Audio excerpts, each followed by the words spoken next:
जब मैं सिर्फ 8 साल का था, मैं नया नया बॉय स्काउट्स का मेंबर बना था। इंग्लैंड में इस एज ग्रुप को बीवर स्काउट्स कहते हैं। बीवर्स में मेरा टाइम ज़्यादा लंबा नहीं था, लेकिन उस दौरान एक लॉन्ग वीकेंड कैंपिंग ट्रिप हुई जो आज तक मेरी यादों में ताज़ा है।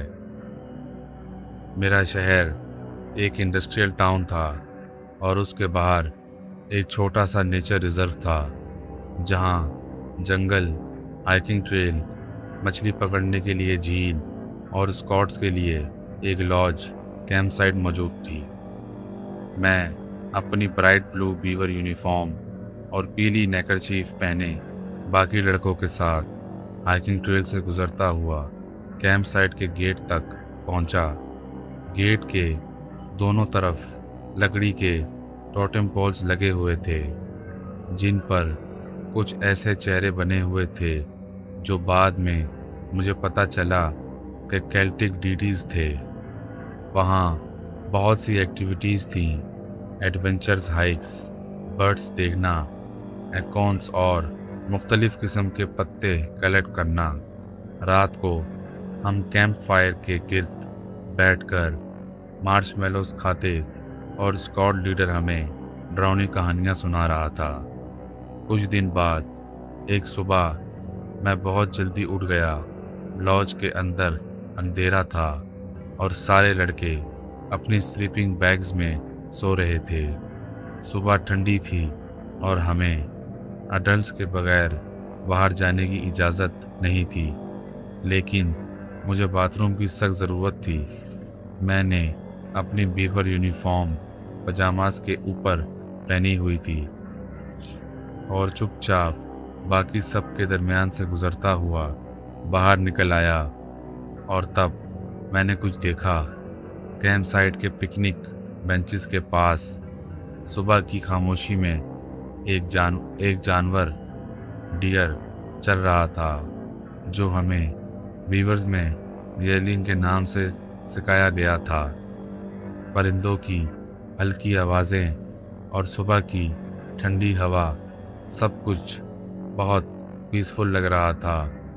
मैं धीरे धीरे उस डियर के करीब गया, जैसे कोई चीज़ मुझे उसकी तरफ खींच रही हो। आखिर उसने मुझे देख लिया। कुछ सेकंड्स तक हम दोनों एक दूसरे को घूरते रहे, बिल्कुल डियर इन हेडलाइट्स जैसा लम्हा। फिर अचानक वो पलटा और जंगल की तरफ लंगड़ाता हुआ भाग गया। मैंने पहले कभी डियर को इतना करीब नहीं देखा था। अक्सर सिर्फ दरवाजे से मेडो में नज़र आते थे। इस एक्साइटमेंट में मैं अपनी असली ज़रूरत भूल गया और उसके पीछे चल दिया।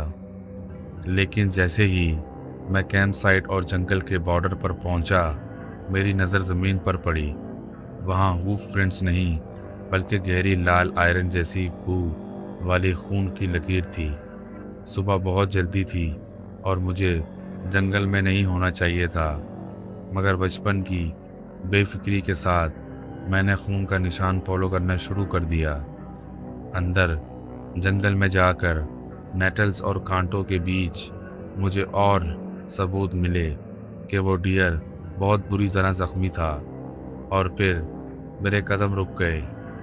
मेरे सामने ज़मीन पर डियर का कटा हुआ हूफ और नीचे का हिस्सा पड़ा था। खून से भरी मिट्टी और पत्तों के बीच मेरी जिल्द बिल्कुल सफ़ेद हो गई।